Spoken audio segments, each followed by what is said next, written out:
Hello and welcome to CCNA Subnetting Video 8. This is the last of 8 subnetting videos that are included as part of the ICND1 and ICND2 official exam certification guides from Cisco Press.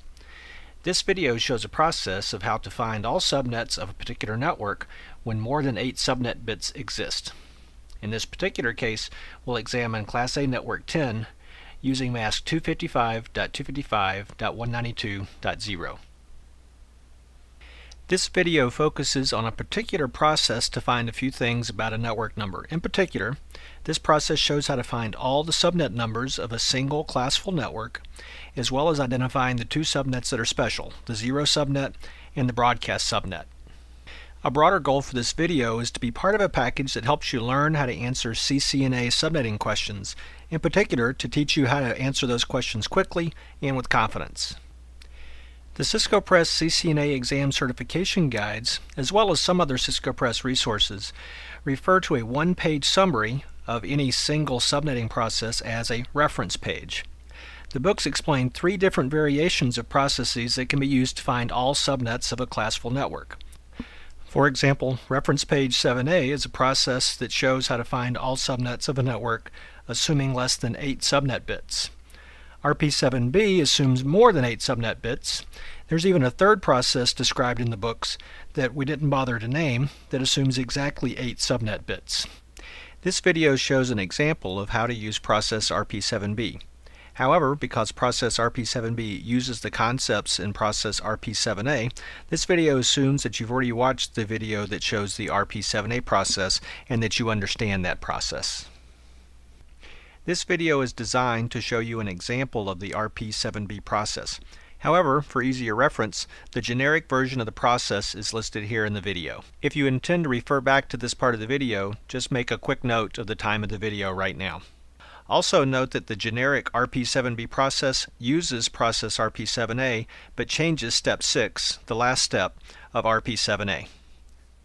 Also, because process RP7b relies on the RP7a process so much, we've included an image of the generic version of that process here as well for your reference. Now on to this video's example. We'll be examining IP network 10 with mask 255.255.192.0.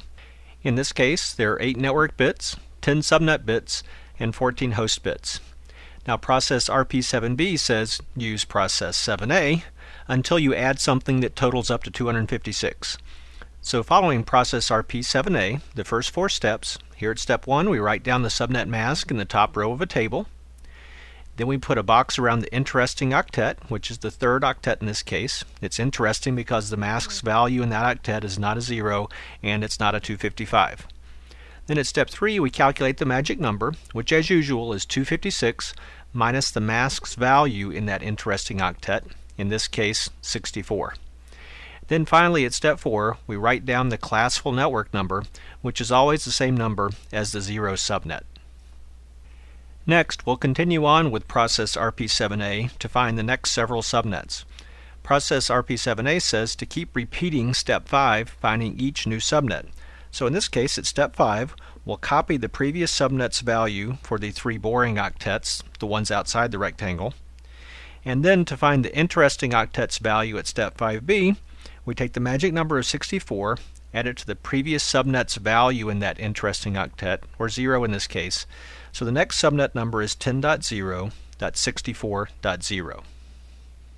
For the next pass through process RP7a's step 5, at step 5a we copy the 3 boring octets, then we add the magic number of 64 to the previous subnet number's value of 64, so the next subnet ends in 128.0. Following along to the next pass in step 5, we copy the 3 boring octets, add the magic number of 64 to the previous subnet's value of 128, so the next subnet number ends in 192.0. As you can see, each successive subnet has a value that's 64 larger in the 3rd octet. Taking yet another pass through this process, at step 5a we copy the 3 boring octets down to the next line, then we add the magic number at step 5b to the previous subnet number's value of 192, giving us a total of 256. Of course, 256 is not a valid value in an IP address or subnet number, so that's our reminder to do something different at this point in the process. So, whenever you get to a sum that's 256, according to process RP7B, step 6A, it says if the sum is 256, instead write down a 0. So, we'll simply write down a 0 there in that third octet. Then step 6B says add 1 to the octet, just one octet over to the left. So here that octet was formerly 0, so now we add 1 to it. So the octet to the left, the second octet, will have a value of 1. So the next subnet number will be 10.1.0.0. At this point, all you do is go back to what you were doing before, simply adding the magic number to one subnet number's interesting octet to get the next subnet number.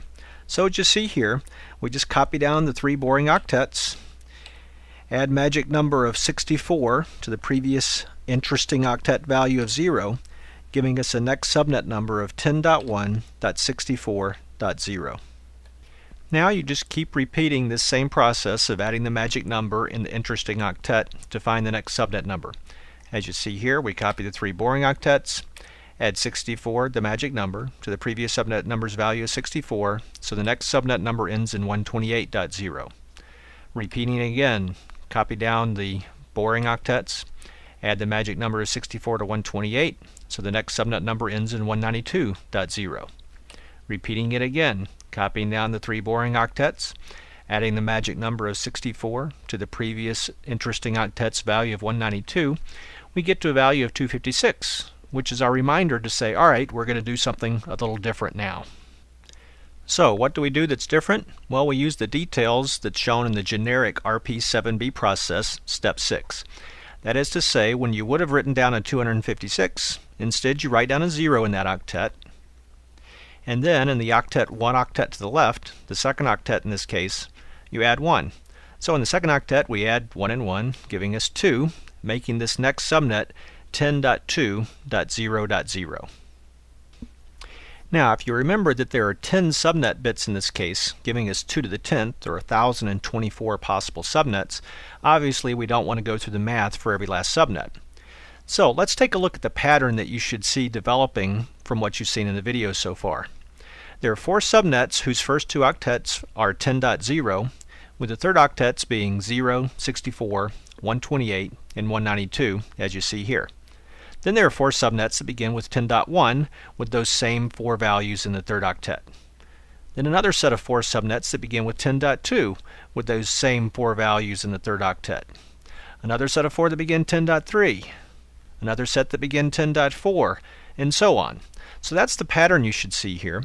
Now if you continue that pattern, you could list all the subnets if you were willing to write them all down, but for brevity's sake, we'll pick the story up at the 10.254 subnets that you see here, and then there's another 4 subnets that begin with 10.255.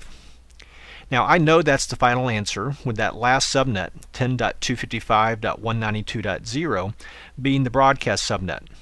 However, for the sake of understanding the process, it's important to see how the process tells you when to stop. So that's what we'll take a look at next.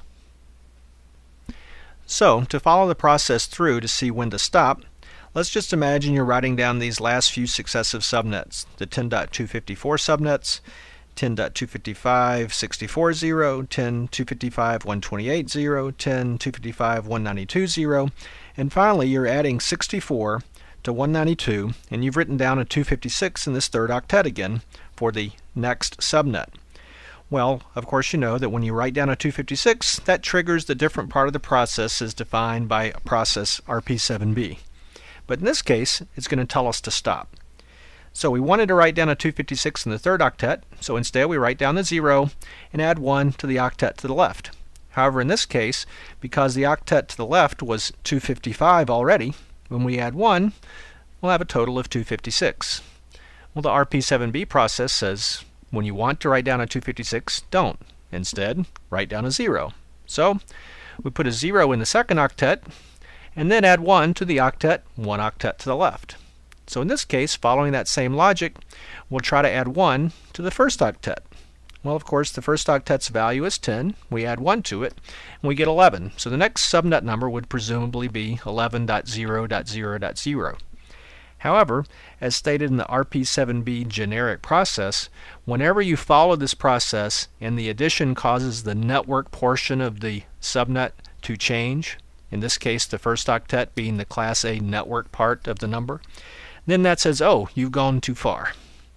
So whenever you do this addition that causes the network part of the address to change, put a big red X through it saying that one's not valid.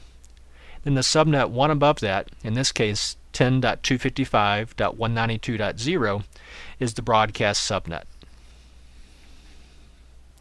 This concludes Subnetting Video 8. At this point, you should practice this process until you can find all subnets of a network with ease. Of course, you can always refer to Appendix D in the ICND 1 or ICND 2 exam certification guide for a few additional practice problems.